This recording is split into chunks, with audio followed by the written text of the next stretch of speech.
Welcome, everybody. Thank you so much for joining us today, giving us an hour or so of your time.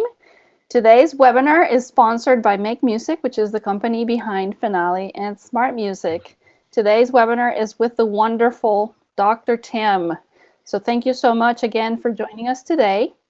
My name is Giovanna Cruz, and here with us is also Lee Callistad, and we are both Make Music education managers. Lee came to us after 29 or so years teaching bands and choirs, and he joined Make Music in 2003. And since he joined, he's presented Smart Music and Finale clinics all over the country, as well as internationally in places like Germany and Australia.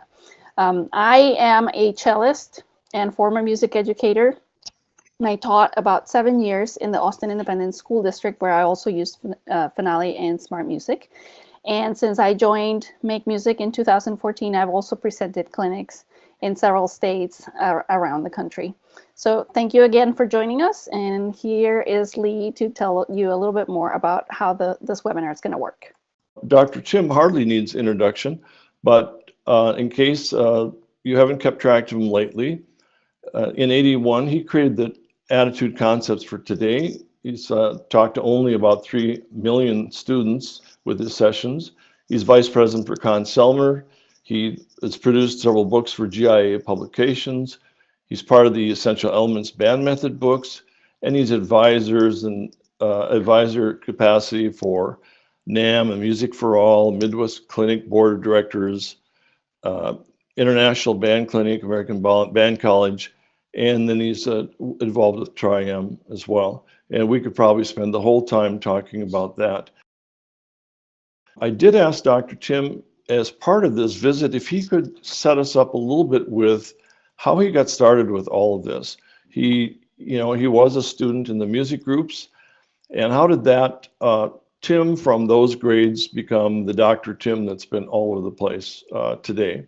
So with that, Dr. Tim, welcome to our session, and thank you for being here. Well, thanks, and thanks for asking me to do this. This is fun. So I know there's a bunch of people out there that I know to say hi to. A self-serving question, but thank you for asking it. I was a college band director for 10 years, and then I went to work for McCormick's Enterprises, which at that time had an educational division called Marching Bands of America. And I don't think anybody grows up wanting to be a speaker. That's not sort of like fireman, Indian chief, keynote speaker. It's just not in that category. So I was doing a workshop for one of the Bands of America events, and the airplane that had 3 or 4 other clinicians on it was late. So we had 300 kids there, and the brass players were supposed to go over here, and the woodwinds over here, and the flags were going over here, and all that sort of thing. And their clinicians weren't there. They simply weren't there. It was going to be like a 4-hour delay. And so my boss at that time, Larry McCormick, who's a great individual, God, what a creative man, said, is there anything you can do to kind of control 300 people until this plane lands? And so I just talked to the kids about leadership and, working together and how important it was to give up I, me to get to we, us, so forth. And then after that, then the plane lands, everybody goes off their merry way, yeah? Then after that, some of the directors who were there said, would you come to my school and share this same message with my band or orchestra or choir, whatever it was? And then one thing led to another, and then all of a sudden, that's what I was doing all the time. And my boss, who again was a great human being, said, Tim, you kind of got to make up your mind. You want to run this organization, or do you want to be an evangelist? So I opted for the second. That's how I got into it. So the contextual aspects of teaching, I went through your materials, and as I read it, it made perfect sense, but give us a little setup on that. The contextual aspect of teaching really came about, Lee, when we started looking at people who were incredibly successful. What is it? What's the common denominator of these music teachers that catapults them to the front? And I think certainly we have to say they're all excellent musicians, growing, learning, constantly finding new ways to do things. That is a given. I mean, I never sidestep that part. I think you still basically have to be a qualified, excellent musician that is looking for ways to continue to get better. However, there were really good musicians that were teaching that weren't being successful. And so that's when I started exploring the off the podium qualities that the various teachers had that were successful. And basically it came down to this. The three things that really show up in all the great ones. First of all, they have this tremendous ability to create trusting relationships, not only with the kids and the administration and the parents, but almost anybody they touch. That there's an open communication where the listener knows that the teacher cares, the teacher understands, the teacher is in the game with them. The second thing they all had in common was the ability to, I don't know how to say this any more politely, to tame their ego. The ego certainly drives us. It gets us to where we are. But they have always been able to step back and put the spotlight on the performers, the students in this case, or give credit to all of the people who are supporting them along the way. So we got trust relationships, right? And then we've got the ability to tame the ego. And then the third one, it almost sounds silly when I say it, but the really great teachers are constantly creating what isn't already there. They create what isn't. So what isn't might be, I don't know, a clean facility, tightened music stands. What isn't might be better intonation, but they're always in the process of making things better. It's not maintenance with them. It's always growth. So those three things, those cornerstones, along with being a phenomenal musician, were the parts that, that all of them seem to have. We don't talk a lot about the three I just mentioned. So that's what got me hooked into this. And even looking for students who are going to be good music educators and say, do you realize this is part of what you have to be and need to know? And that part you're probably going to have to do on your own. So that's how it got started. That's the focus of it. And I see we have the top 10 characteristics of learning, growing, and becoming a master music educator. And again, Lee, please interrupt me at any time on these because I don't want to just sort of rush through them. Well, actually, I'll interrupt you right now. I just had this you could maybe speak to at any time during the session. It doesn't have to be answered now, but so you're a director, you're kind of getting this thing that's about the students and not yourself as much. You want to lead, and you go to a school and you find out that they have a terrible tradition, they have low self-esteem, they have low skills, and you want to build them up. And so there's that balance of encouraging with the honest evaluation of where we are. And it seems to me sometimes when you start so low with self-esteem, that's a hard thing to get a group to move up the scale because they know if they sound good or not. Yeah. And, how have you ever dealt with that or had teachers that have kind of asked you about that sort of thing? Oh, I think that's the number one question. I just took this job. It is so desperate. It has such a bad tradition. It's the joke of the school, et cetera, et cetera. Where do I even begin? As musicians, I think we're greedy to get there quickly. I certainly am. And it's like, I want it and I want it right now. And, it's that great phrase that says positives come and go, but negatives accumulate. And that program has had a lot of negatives, that's pounding on it all the time. So it's like peeling the onion, one step at a time. And it may be one kid at a time, and it may be one administrator at a time, and one parent at a time. And that's why it's so important that rolling that rock up the hill takes a lot of energy. It can roll down the hill real easily. But I have such respect for those people who just simply have given up giving up. And they go, I'm going to turn this thing around one way or another. And by golly, they can do it. Again, one brick at a time. But that's the way they build the wall. instead of just shrugging their shoulders and going, this is desperate. This is never going to happen.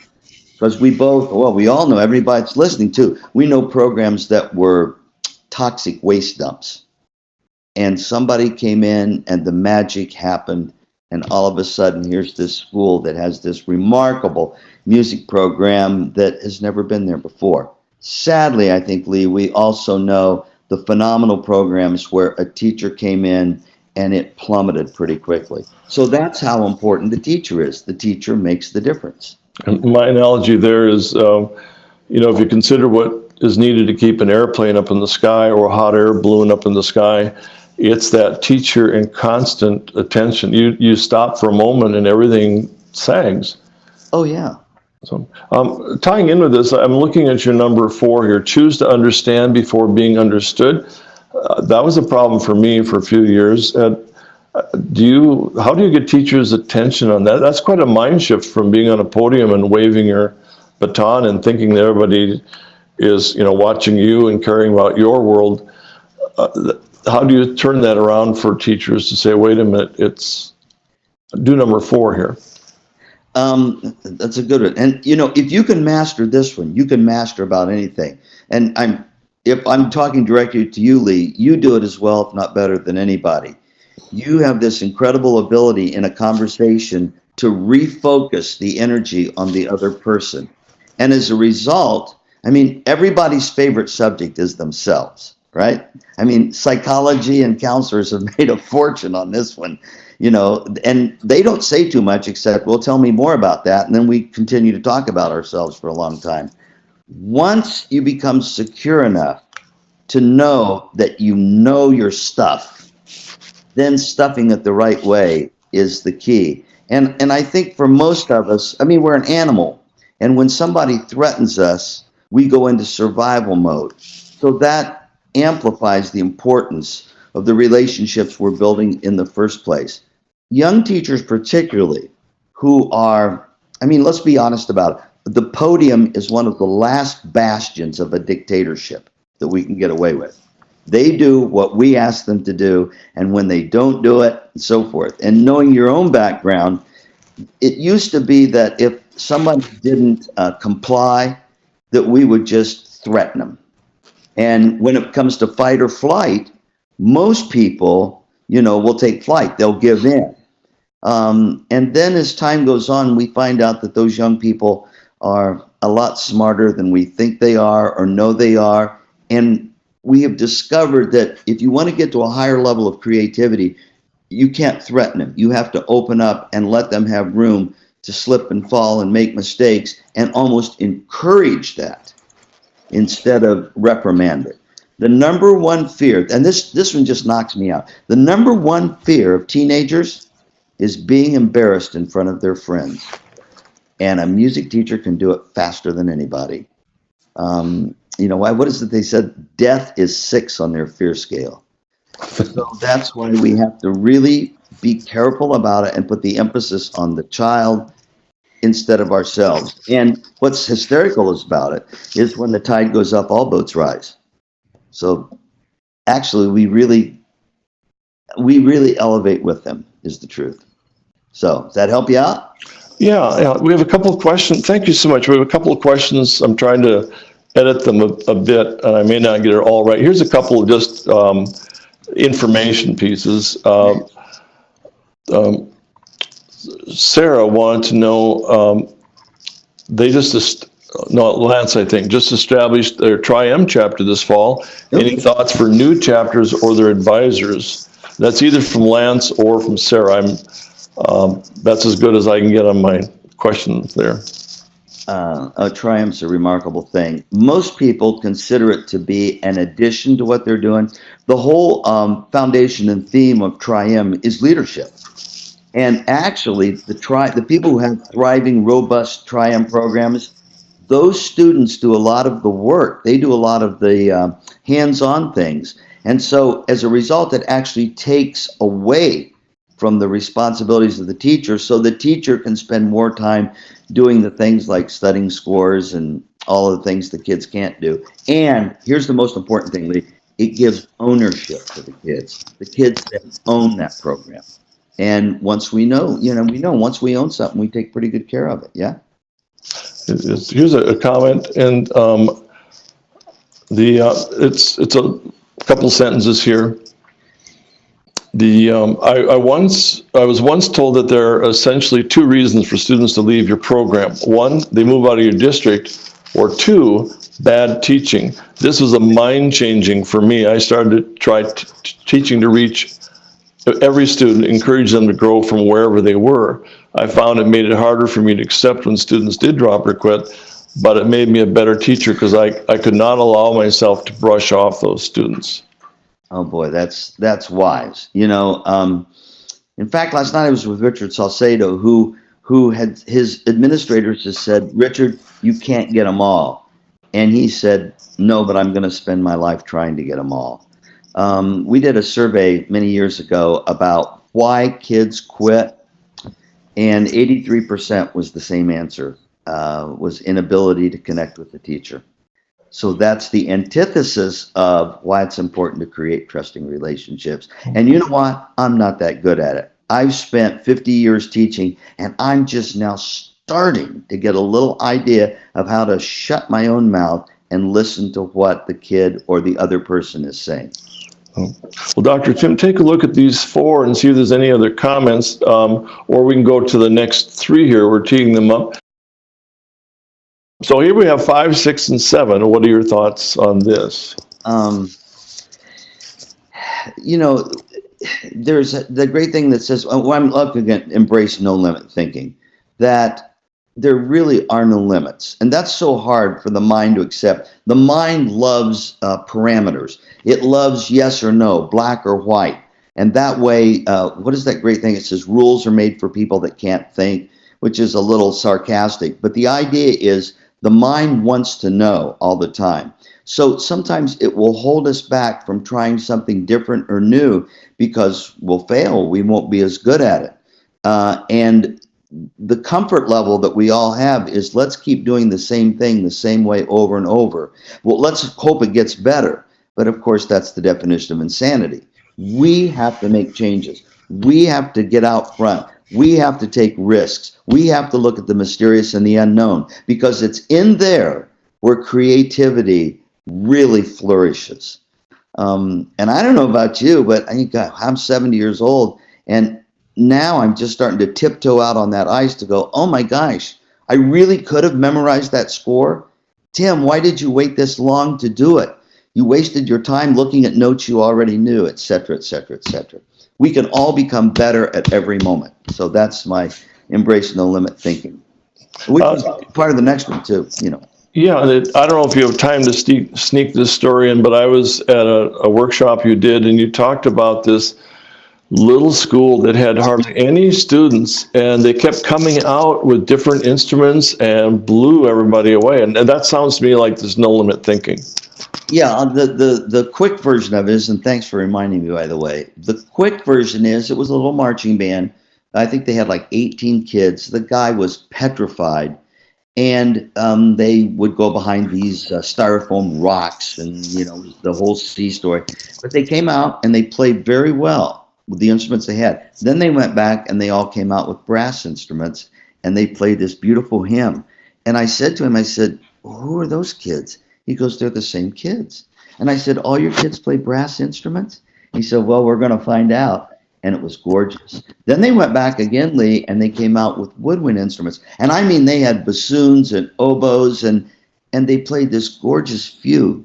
Then they went back and they came out, and there was a drum line, and they did all the fancy stuff.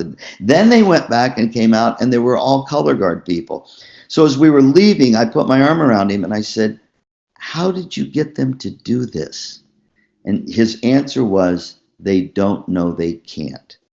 And then he explained that they were from a small school, and to play any kind of decent literature, the kids had to be able to play 3 or 4 different instruments. So they would trade according to whatever piece they were playing to fill out that instrumentation. And it was one of the blow-away experiences of my life. And I think that's the story you're talking about, yeah?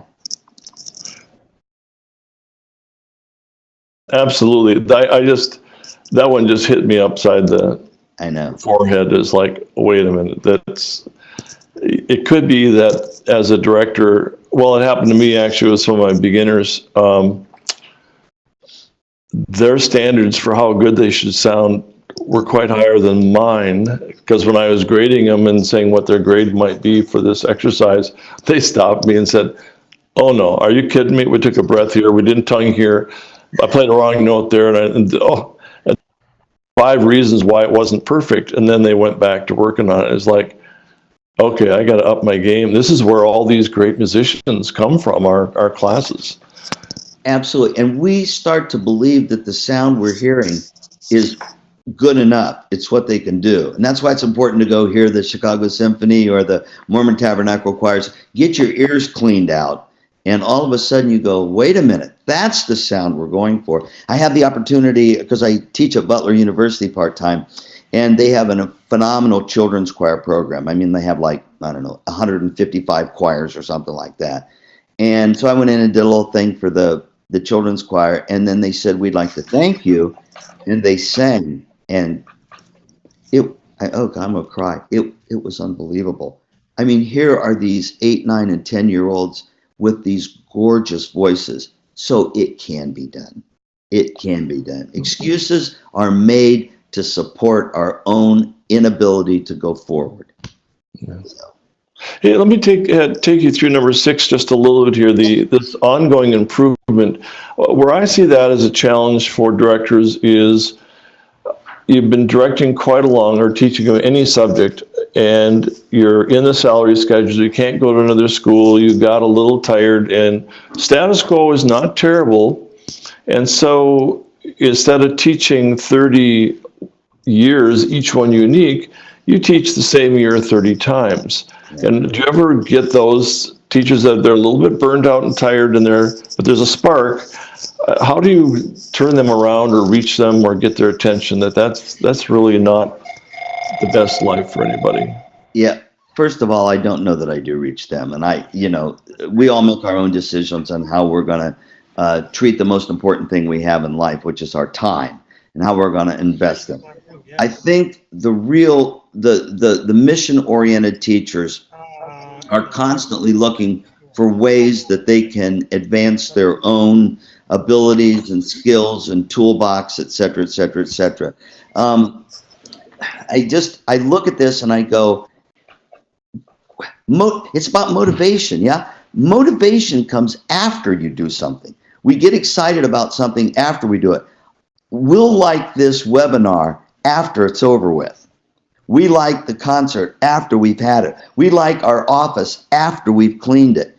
So to trigger, even to start to think about getting better, you have to do something. You got to take that chance. You got to go to, I don't know, Midwest Clinic, or you got to hear a phenomenal group, or you've got to get out of that the normal pattern and go, oh my gosh, there's other things than Milky Ways. There's Godiva out here, right? So to be motivated to do something, you have to do something before the motivation. I mean, did you ever get in the mood to write a paper? No, you wrote the paper, then you liked the paper afterwards, if that helps at all. It does. Let's go to the next screen here with the wrap up on these 10 characteristics. We have, of course, you've got enough material lined up here. We could go for hours, so we have to kind of, pick and choose to get through in our time. But anything's here that jump out at you? I'm going to take myself out of the picture for a moment. I think sometimes, we're spoiled. We really are. Professionally, we're spoiled. And I'm sure there's people watching the webinar just rolling their eyes. We live in a country that has music as part of the school day. We have parents who support this at unbelievable levels. We have administrators who are helping reschedule things so those kids can be in the arts programs. So I think that we just assume this is going to happen. I wish everybody could travel with me to China or to Thailand or some of these other countries where they do music with as much intensity and enthusiasm as we do it, but they do it after school. It's above and beyond their normal academic schedule. And that's why I say we're so spoiled to be able to do it in school and to have access to those students and have a built-in audience all the time. So number 10 is the one where I go, we need to say thank you. You know, we get upset at the administrator who says, I'm sorry, we have to do testing. And then, that's not fair, and it's my dress rehearsal, and all of this sort of thing. Instead of sending a note and going, you know, you have a job that I could never do. Thank you for giving me a heads up on this. You know, I'll buy coffee the next time. I appreciate it. People connect with people who appreciate what we're doing. And frankly, to get to make music all day long, one of my doctoral students a couple years ago was pontificating. And he said, when I go to work, and I'm like, it's really not work. If any of you that are listening to this have ever grown up on a farm like I did and baled hay, that's work. Baling hay is work. Helping turn a phrase in a beautiful piece of music is an opportunity. It's a gift. So when the mind shifts to look that way, we have to be thankful for so many things. I'm so thankful for my students. I'm thankful for the people who put this webinar together so we can all communicate. Because once we understand that we're all in this together, the world's going to be a better place for everybody, for sure. So Dr. Tim, we're going to go back one slide if Giovanna could. The question that only one person attending was so brave enough to ask was number 6, what is Kaizen? And I have to admit, I have a thing about when I don't know stuff, it really bugs me. So I did look it up, and I believe it's pronounced Kaizen. And what you have is that ongoing improvement. And I don't know if is there more to that. It's just a sense that you're always improving. Well, Kaizen is it's a Japanese philosophy, and it's basically that excellence is something that is living, is growing, is moving. That you're never stationary. That you're always finding a way to make something better. And in fact, I asked one of the teachers there yesterday, I guess it was, it said, have you ever had a concert that was perfect? And you know, you see them kind of like, oh, no. So we're always striving. We're never arriving. And again, it's like Kaizen, can my office be better organized? What can I do to make anything better? Do I need to take care of that chair that's wobbling? Has the bulletin board been changed in 3 months? Do I not know that little girl's name that's sitting clear over to the left that I have to learn? When I walked to lunch, I passed 18 people. How many did I even smile at? And I don't mean all that fluffy stuff. I mean just the idea of creating something better for everybody at every moment. And again, I'm talking to somebody who does it better than anybody. I never have met you that you didn't have a smile and we didn't have a hug for each other. So good stuff. That's what Kaizen is. Oh, thanks for going into that. Appreciate that. We better go ahead now and catch up to our next topic here. And this one I know is a passion of yours. So take us through this next series of slides, if you would. Well, student leadership. I mean, there's people who really believe in it and people who think it's a bunch of garbage. Student leadership, if you're a music teacher, even an arts teacher of any kind, maybe any teacher for that matter, we end up spending valuable time. You know, the one thing that makes us all alike, you know, all men are created equal. Well, they weren't in my ear training class. I don't know about yours, but there were people in there with perfect pitch that, I mean, I wasn't equal to that. I couldn't do what they did. But the equality that brings us all into the same framework, on the same landscape, is time. How do we use time? How do we maximize time? And if you have student leaders, they can help do things and contribute so that it allows you to do other things. The best analogy I have for it is if you're a doctor, if you have the ability, you've been through med school and you can cure somebody, you should not be the one prescribing aspirin. The nurse can do that part, which allows you to take your time and help more people with what you can do and other people can't do. So that's the whole essence of servitude leadership. And I preface that with servitude. Systemic leadership is about president, vice president, all those things like that, Robert's Rules of Order, etc. The kind of leadership that I've been promoting and working with for so long is servitude leadership. How does the leader serve other people and make them, as a result of that, everybody gets better. So that's the whole basis of it. Yeah. So I think what we have here is, this is a short video view in one of your student leadership classes. So we're just going to take a look, and on the other end, maybe you can comment, and this will tie into our next information piece about character traits of a student leader, levels of maturity, solution-driven leaders, our next 3 topics. So here's a little video of Dr. Tim.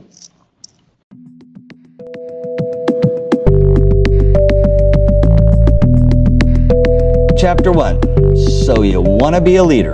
The first chapter in the book talks about systemic leadership versus servitude leadership, and the emphasis of the program is on servitude leadership.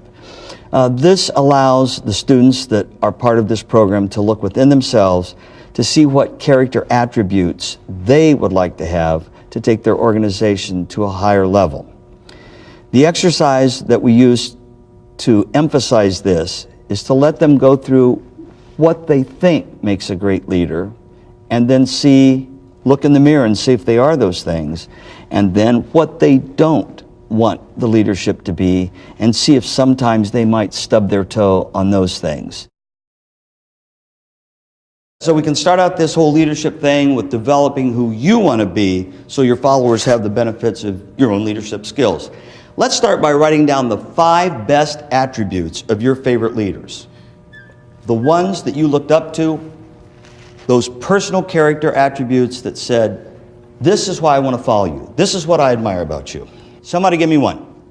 You're in. Motivated. Motivated. No question. All right, you're in. Passionate. Passionate. Adapting. Adapting. That's an interesting one. Yeah, I like that. You got me. Confident. Confident. You're in. Determined. Determined. One more and we're balanced out here. And hit me. Encouraging. Encouraging. Okay, now here's my question to you. Would you follow a leader that's motivated, passionate, adapted, confident, determined, and encouraging? Yes? Yeah. Absolutely. Look at what you wrote you want your leaders to be. How many of you would be willing to admit that a lot of times you aren't what you'd like your leaders to be? Okay, good. At least we're admitting we got a place to start. Second part of this exercise, let's write down what we don't want our leaders to be. What are the things that you go, I don't want to follow somebody that's like that? This is a very introspective exercise. It takes time for them to go through it. We don't want to rush them at all, but we want them to be aware on their own of what direction they need to go for successful leadership. All right, gang, who have I got? Go. Scared. Ah, that's an interesting one. Yeah, go. Lazy. Lazy. I'm with you. Temperamental. Temperamental. Go for it. Uninterested. Not interested. You know, you guys got good ones. Yeah. Negative. Negative. And Hesitant. hesitant. How many of you don't want to follow somebody that's scared, lazy, negative, temperamental, not interested, and hesitant? No. Look at the list of what you don't like. This is going to sting, but stay with me. How many of you be willing to admit that sometimes you're the very thing you don't want your leaders to be? Okay, that's our starting point. At least we know what we want to keep and what we don't want to keep. This is perfect. So, Dr. Tim, what do you have additional comments to that video? We have this other slide here with the 6 character traits that you consider are important. How do you go from receiving all the comments from the students to then presenting these and how they tie in with what they said? Good question. Yeah, well, let's get somebody to answer that. Well, first of all, I just love watching that. Those young people were from Lake Central High School in Northwest Indiana, and I mean, that was the first chapter for a 12-week curriculum that we put together for student leadership, and the kids were just off the chart great. when you look at those character traits that you just talked about, Giovanna, on the other side, how do we get there? Okay, this isn't 100%. So, there you can right away go, well, yeah, I tried that, but that didn't work. This is a long uphill battle or journey, whatever. Every time a student shows some evidence that they are selfless, persistent, consistent, affable, honest, every time they show that kind of quality, it needs to be acknowledged right away. For the most part, people will repeat whatever behavior they get attention for. And again, we are really good at giving attention to negative behavior. We were laughing about it before. I'm a drummer, and I know how to get attention. And it isn't by doing things right. It's by dropping a cymbal. That will do it every time. Coughing loud, knocking over a stand, dropping a stick, hitting somebody. So if we're going to head for these more positive character traits, we have to give that same attention to the student who displays any kind of behavior that's headed in that direction. That make sense? Yes, that totally makes sense. That totally makes sense. What kinds of praise and recognition do you give the students when they present these character traits? Well, now you're talking to somebody who's been teaching for 50 years, so my toolkit's a little different than most people. And I'm trying to think, last night I taught class, and afterwards the kids always hang around and talk. For me, it could be a smile. It could be a wink. It could be a thumbs up. It could be last night after class going, Carol, you know what? You are growing so much. I'm just so excited about how far you've come, in your pathway so far. Anything that lets them know we recognize, acknowledge, and appreciate what they're doing to better themselves along the way. So we all have different ways of doing it, yeah? You have a great smile. So when we were talking earlier and you would smile, it's like, oh, that's an acknowledgement. We're doing the right thing. We're dancing to the same piece of music, so to speak, if that makes sense. Yeah, absolutely. It absolutely makes sense. There's a question that came in. Someone said, can we order a copy of your 12-week curriculum for student leadership? Is it available for purchase? Yeah, it's a GIA product, and you can Google GIA and put it on. It's I don't want to do shameless advertisement here, but it's a 12-week program. There's exercises. There's just like you saw the first video, there's a video of each exercise with the kids doing it, so you can copy it. There's workbooks, blah, blah, blah, blah, blah. And again, I'm not into selling any kind of book or anything, but at least it's a template or a framework or parameters. So many times, boy, you got me on my soapbox here. So many times we give kids leadership titles, and then we just turn them loose, and they don't know what to do. They go, well, I'm president of blah, blah, blah, but I don't know what a president does, or I don't know what my expectations are, or I don't know how to involve myself creatively or make this a part of who I am. So that's kind of what that little blueprint does. Dr. Tim, I just was Googling and I found a classic leadership student workbook that's looks like 108 pages. Is that the one you're talking about? Yeah, that's it. If you'd like, I could put that link in the text chat window. Then they'd have that right away. Yeah, Alec Harris will appreciate that. Okay, so that just went out. That link went out to everyone just now. Yeah. Cool. Let's see now. I had a question that came in, and it's a little bit of a long one, but it kind of ties back to something you said before, and it says, the other day a choir blog sent out an email stating that we should actually encourage students to remove themselves from our programs if they're not passionate about music. Now hang with me, it turns out okay. In this way, we will eliminate problem students and the quality will be high without the dead weight. I firmly believe that we should strive to reach all students where they are. Can you offer any insight as to how this opposing view might be helpful or worthwhile, or can you suggest how we best address someone that feels the way this other way that get rid of the dead weight? Wow, that's almost a religious question, isn't it? I Yep. think how it has to do with our philosophical beliefs, and if we all believe that, what is it they say? That's a great phrase that says, "It's our likenesses that bring us together, but it's our differences that keep us together." So we can all have different philosophies and create beauty in different ways. Certainly, there are people that go, "Look, this child's not making it," and they're pulling everybody else down. And other people going, "I'm not giving up on that kid. Come heck or high water, I'm going to get him." From behind my own eyes, I'm like, maybe they can't be part of the ensemble in this way, but what other way can I still hold them in the framework of some kind of music? And there's just times it's not for everybody.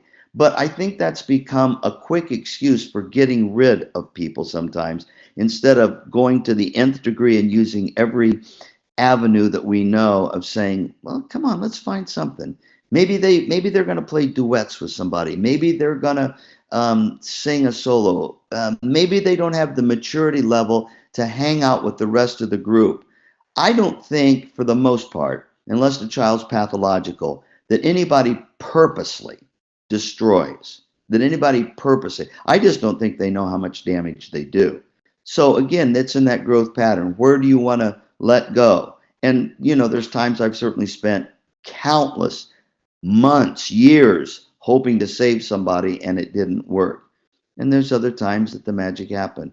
I think the teacher themselves has to make that individual decision, and it's okay for other people to have other philosophical outlooks on that too. Yeah, makes sense. Well, yeah, it does. So Dr. Tim, on this slide here, that levels of leadership maturity, I'm betting that there's several people in this meeting today that are thinking of students along the way that they've had that maybe they got leadership too quickly, or they didn't have the skills or something. And that put the child in a terrible position, but also put the rest of the group in a bad position. Is this a self-fulfilling prophecy, or how do you guide kids through that? How do you help them evaluate and go through these levels? This is a tough one, because for the most part, the mind isn't really developed till 24, 25, 26 years old. And this is why even in college, students will have erratic behavior that's self-abusive and this sort of thing. I think a lot of kids think about leadership and get excited about the idea of wanting to be a leader without knowing the implications that it has and the responsibilities that brings with it. This again, Lee, comes back to why the teacher is so important. The worst thing we can do to a child is give them a leadership position and have them fail. Because what we found is they will avoid it for the rest of their lives, because that hurt and they're not going to do it again. So in the leadership, giving out the responsibilities, we have to constantly measure what they can do and what they can't. And if we give them too much, we got to back up a little bit. And if they accomplish what they did, really quickly, well, then we can add a little bit more. It's like driving a car. We don't just like go north. You're constantly adjusting that wheel. And I think that's why some people avoid it, because it takes a lot of thought and responsibility. You got to be on it all the time. But for those people who are successful with it, you watch children bloom at their highest level. So yeah, never the same. Well, Giovanna, you want to move forward, and we'll tackle this. We're putting Dr. Tim through the paces here. I think this is the last slide of points that you've written down for us to look at. All these things about solution-driven leaders. And then we do have some other questions to throw at you after that too. Yeah, when I look at this list, self-created, by the way, I think this is almost a wish list. Anybody that would have all these would probably be enlightened and wouldn't need to read the list in the first place. But these are like road signs that we go towards. We look for those kids that are excited, enthusiastic, because still, when you get right back down, well, I think it's true for all of leadership. When you get right back down to it, it's role modeling. And whatever that leader is the aspiring people that come on, the followers and the new leaders go, I want to be like that person. And we replicate their personality. So again, it's role modeling. And these are just some like really cool things that we look for people who are great role models to be. If that makes sense. I'm going to throw you a curve here, but I think you can take it. Is this? So there's a teacher that wrote in. It's kind of a long thing, but hang with it. I think it applies to a lot of us. I teach at a country school with students grade 8 through 12 with a total of 256 students in my school. I've been teaching for 32 years and I love my job. Not to toot my own horn, but the band has come a long way over the 25 years I've been at the school. They are now proud students and good musicians, the parents, the community, the guidance, everything is great. Your workshops, Dr. Tim, years ago have contributed to my teaching methods and outlook. Thank you so much. Now here comes the part for you to ponder. Last year, I got a new principal who is a band geek. He will not acknowledge my students' awards or accomplishments. My students are so disappointed in him. I've tried to be an advocate for the students and the band program to no avail. As you stated, I am constantly trying to improve my teaching methods and teaching the environment. Do you have any suggestions on how to solve this situation of disrespect? Well, that's good. And I think we all deal with it in a different way. We all have that stone in our shoe of some kind. The answer is, I don't know. What would I do? I would continue to focus on the students. I would continue to focus on the parents and the people who are supportive. And I would give that person every ounce of respect, but I wouldn't let it stop me. Because again, if we all thought exactly the same, we wouldn't have different denominations. We wouldn't have different baseball teams. We wouldn't. That's just part of it. And seriously, if we can step back far enough, that person will make us a better teacher in the end. Because it's obvious that the person who wrote this question is somebody who's successful and who is driven from the heart and who loves the students and loves the community and has made a huge difference. And I'm not sure I'd let one little stone in the shoe stop me from going forward. Just set that on the side and go, that's the way that person is. I'll love them for who they are instead of who I want them to be. And move ahead and do the continued phenomenal job that's obviously been a part of your entire career. Congratulations, by the way, on that. I'm going to throw that same question out to the people that are watching. And if you have an answer or something you did, this might be a good time to chat that in and we could kind of share between us. While you're thinking about that, two things that I did along the way. I'm great for doing ideas, and then once in a while they turn out, but a lot of them I just, people telling me that, well, that was silly, don't do that again. But one thing I did was there's a concert band arrangement which will bring the ire of all your colleagues. They'll despise you if you perform it. It's called Instant Concert by Walter Beeler. It is a novelty piece, and so serious concerts, they look at you like you've gone crazy. However, if you take an administrator or the football coach or someone like that and you make them one of the soloists in this novelty piece and they roll with it and have a good time, that might help them turn the corner and acknowledge that your program exists. And then the other thing I did was I created a quarterly newsletter with a lot of pictures and success stories, and we pumped that all over town every quarter. And as a result, over some period of time, everybody in the area believed that we had a great program. Most of them had never been to our concerts or heard a group at all. But I kept telling them we had a great program, and marketing. And then we actually generated quite a lot of support because obviously we had a great program. They've been reading that for years. And we actually were doing the work in the concerts. You can't just make stuff up. Right. But it's amazing how you can work in your track, killing yourself, doing all the right stuff, but unless you let people know how great that is, they just don't know. So share the wealth. Yeah, the whole game is communication, as you well know. The great teachers are great communicators. And those people that are thorns in our side, they force us to have a new language. if we want to communicate with them. The bigger they are, the harder they fall, yeah? Let's see if I can quickly get up. We had some nice comments come in here, and let's see. One was invite them to your rehearsals and classes, concerts, performances, have them conduct your band. Yeah. Someone, Danielle, I think, is saying twofold suggestion: keep doing what you're doing. It's obviously awesome. If your administrator is a band geek, offer them to guest conduct a piece. Yeah. Oh, okay. This is a marketing person. Every time our principal put out a call for news from teachers to the district board report, I always included something about the band. Often I'd try to include a picture, or even upload a URL of a recent recording I made in class. So there's obviously people that have been dealing with that and sorting it out, and more power to you. I've got one more that's coming in, I think. I remember Dr. Tim once saying, chop wood and carry water. Absolutely. Do the chores you need to be done, stay the course. People remember what you say, Dr. Tim. That's exciting. You know, I might make this principal an honorary band member, and at a concert, bring them on stage and make a big deal out of them. Pretty hard not to be excited about that. So we've been peppering you with questions. You've been going through these things.